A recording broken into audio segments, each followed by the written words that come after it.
This is Pamela like a Ghost, and we're talking about the song Hey MUTAH. Now, this song is a kind of a strange song, and it's interesting. Is one of our favorite guests that we talked to, Jen Eagle from Denmark, who's an awesome electronic musician and model. Thought this was one of the best pegged songs ever, and it's kind of interesting.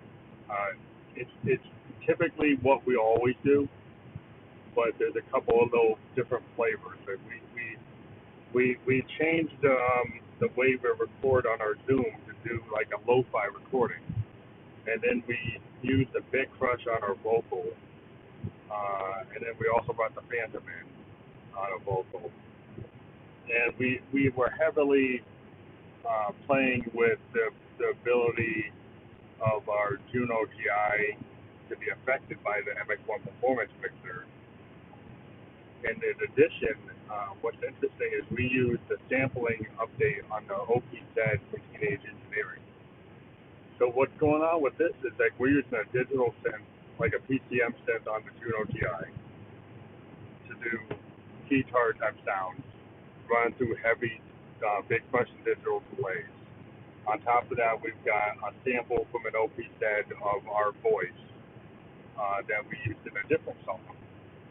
And then we've got the analog sounds of a Moog Mother 32 and a DFAM run into a Make Noise math utility module, which allows you to do kind of time shifting, LFO processing, delay processing, and act like an oscillator and do all kinds of like what Sonic Shape would say, play the filter.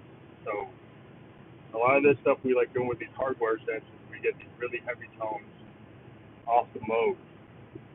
We can run our Juno through the MX1 performance mixer, which gives the sound a lot of heft. So if you take a PCM sound and you run it through a digital way or a mid crush, and then you run it into a 2MAR24, we're doing a lot of sound sculpting before we even get to a DAW. We don't really. The only kind of DAW thing we do, we use like a beautiful audio as a audio mastering tool. But in this particular track, we actually use Landauers in. But the beautiful audio, for some reason, the song was too long for it to crunch it. Or maybe it was too complicated and too many layers. Because we did layer up to 6 overdubs on this track on our Zoom. So the file was like a bigger file in the waveform than what normally I process on beautiful audio. But Landauer was able to handle it. But then again, like at the 2MAR24, we used like AM radio mastering setting that gives this kind of weird, kind of low, a very lo-fi sound to what we do. And we like to do, one of the advantages of using a 2MAR24 versus using a DAW is we don't get stuck on a rail. Within like the digital audio workstation might try to make us, pitch correct, timing correct, quantize. We're able to kind of freeform, like jam band, jazz style, punk aesthetic recording, which allows you to be a little looser in your composition, but more, innovative and more experimental because you don't have to be stuck within the constraints of a system that's trying to me, a lot of times DAWs are trying to make you generate a hit, which is cool. You're trying to create something that a lot of people will like. But I like to write music with what I feel and what I want to convey as a sound painting or an experience. And that, sometimes that will click with an audience and become a bigger song. Like the song we have on Mojo Head Records, You Still Have Some Personal Demons to Betray, is probably our strongest song right now, and it was a collaboration, and it was heavily modified as a co-collaboration with Mojo Heads in their DAW. But it was originally recorded on Moog, a Moog DFAM and a Moog Mother 32 and a Juno Roland synth, and it was, that was a pure analog song. The original song was 6 minutes long. The release song is like 2.5 minutes long. So there's something to be said for what the original song was, but having professional producers and a record label actually take my content and adjust it and make it more popular, I can understand that. But this song here is more of what I like to do, because I like to personally master and mix and do all the stuff. Which people would say, well, you shouldn't do that. We do use Bentley Engineering to actually do the final master on all of our songs, so it is done. But they don't really manipulate anything I do other than make it sound better. So it doesn't. It's not a collaboration in terms of the structure of the song. It's more of a refinement of what I give them. So I believe that this is a really pristine example of an expansive sound painting, what we're trying to convey with the Ghost.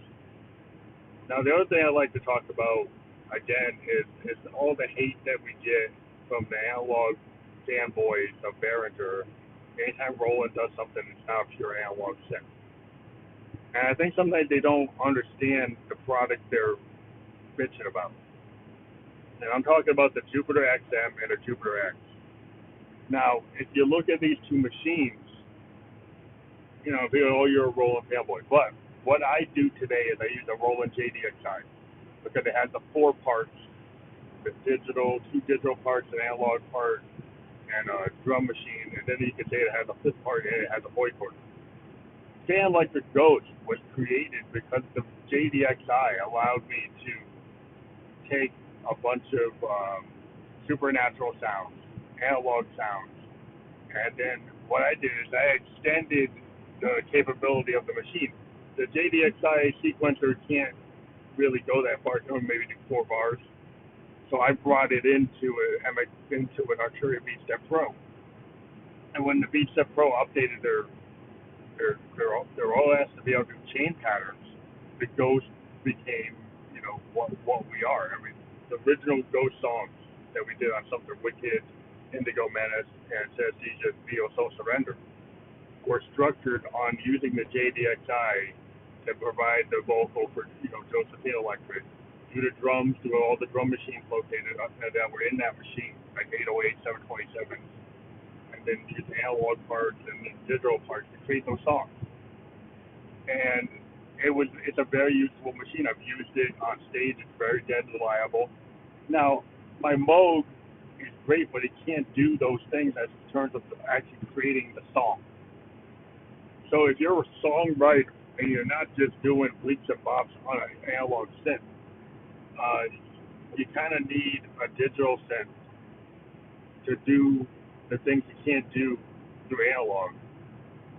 You need a piano, you need strings, you need pads that can be deep pads, with like maybe 256 voice polyphony. You need that to be able to structure the song. And then I'll bring my Moogs and my Arturias to do maybe bass lines or leads or weird atmospheric Eurorack stuff.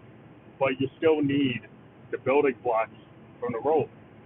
So the Roland Jupiter X, what it does is it gives you like a System 8 architecture for sound design, which goes back to the Jupiter 8 sound design. And not only the Jupiter 8, but the 106 and the JXXT and the SH101. But the SH101 is fully polyphonic, which you never really had.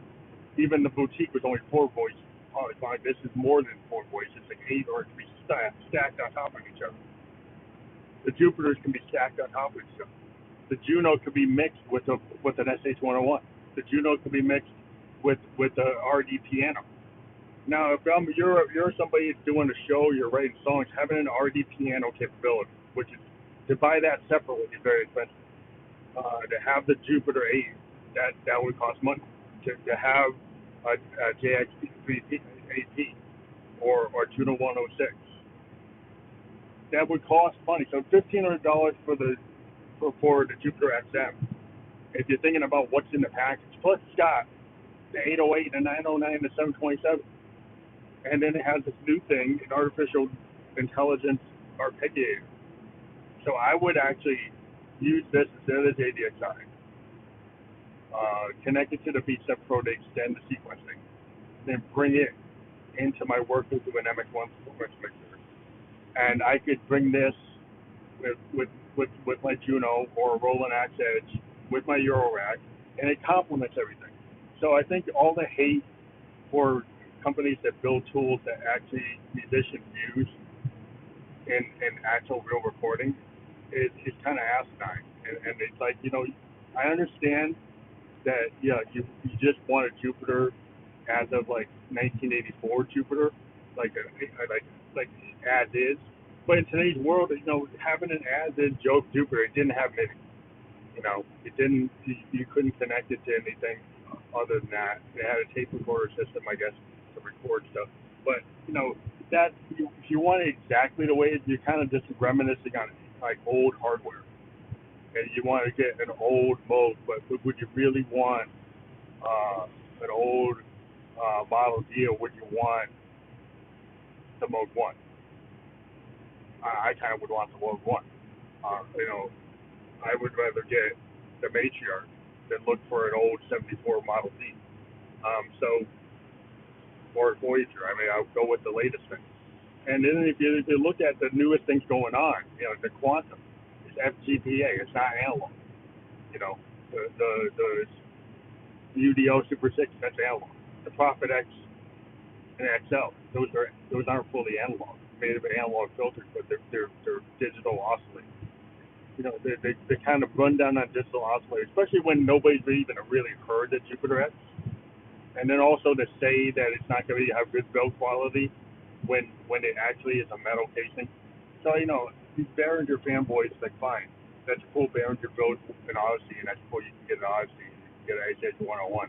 But I'd rather have the polyphonic SH-101 and the RD piano and all those other things in one package, and not have to buy them all separately and carry, like, it's fine you can have these, like, hardware synths that are old school, and there's a place to have these, like, cheap versions of these things.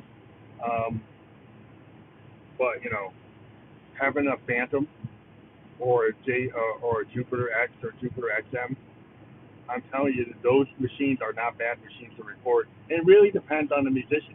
I took my Juno GI, and I've got all kinds of really probably things that you wouldn't think it could do, because you got to be creative in what you have.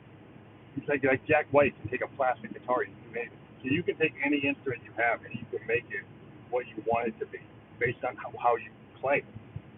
So just having a pure analog synth doesn't mean you're going to be golden. You could take a Juno and you can do a lot of awesome stuff with it if you just learn how to be creative with it.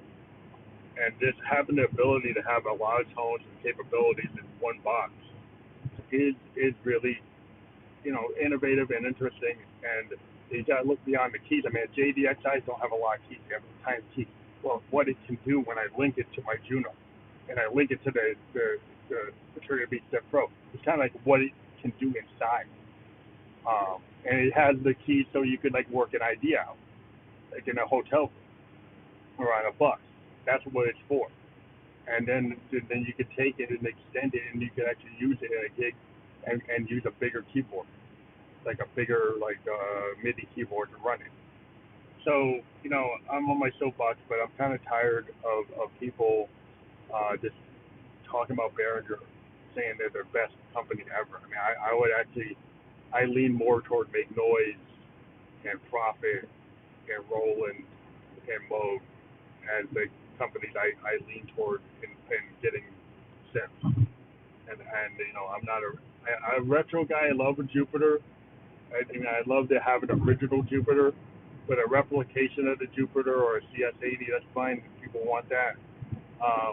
But they're kind of one-trick ponies. If you get that in a modern world, a lot of machines have a lot of depth. And then I would argue, like, if PC-based, systems, the soft sense, I don't really particularly like, because I like hardware sense. I like the ability to have a hardware sense or a Eurorack and hands-on, and I just don't believe in that. It doesn't work for me. Work for other people, but if you listen to the way the Ghost sounds, you can't really do what I'm doing on a soft sense. So I don't sound like a lot of other people. And so you can look at the way I built my songs, and it's really because I use the hardware sense. And a lot of people are starting to realize that's why Moog is profitable now. And that's why Profit is back. That's why Make Noise makes the things they do. That's why people buy Eurorams. Because there's something about having a hardware sense, whether it's FTTA or analog behavioral modeling or analog or digital or PCM, whatever, or sampling based. Having knob for function. You see, Novation went to building a keyboard. Why did they do that? Because something about having a keyboard and all those controls that allows you to do stuff that you don't do when you're sitting on a dock. And the sound quality and the compression is not, you can get the best utility you want, but I'd rather use a Phantom, really. I mean, I'd rather use a Phantom to compose on or use my Zoom R24 with a bunch of hardware analog synths to record it, or a Tascam 24, or go back and even get an 8-track Tascam tape machine and record a Moog Model T onto that. Because it's going to sound better. No matter what, the compression's not going to be there. You're going to get what it is. And I've worked with artists where they had a lot of problems trying to get what they heard when they were playing, and then once it rendered, it didn't sound like what they were working on. And you don't run into that when you use a hardware sense and you directly record it into an R24 or a Tascam or anything like that. It doesn't happen that way. It doesn't compress it. It doesn't ruin it. So I'm on my soapbox about that, and hopefully you're not too pissed off at me. But people have opinions. People have things. I'm a creative person. This is how I do my process. Other people do process. It's legitimate how you do it. But I don't think it's fair to come down on Roland when they created a lot of really good sense. And one last thing is, like, they say they don't do analog. Go look at SDO2. Go look at the System 500. Those are analog, and they're really good. So I don't know. Maybe it costs too much money for you, and maybe that's the problem. If that's what the problem is, say that you just can't afford it. But don't put down stuff that actually has value and could be used in recording. And it's cool to jump on a slam date thing and just be a hater and hate everything Roland does until they just give you a 106 exactly the way it was done. And maybe one day they'll do that for you. But to me, the Phantom and the Jupiter X M and X are something that I want in my studio. So I'll talk to you.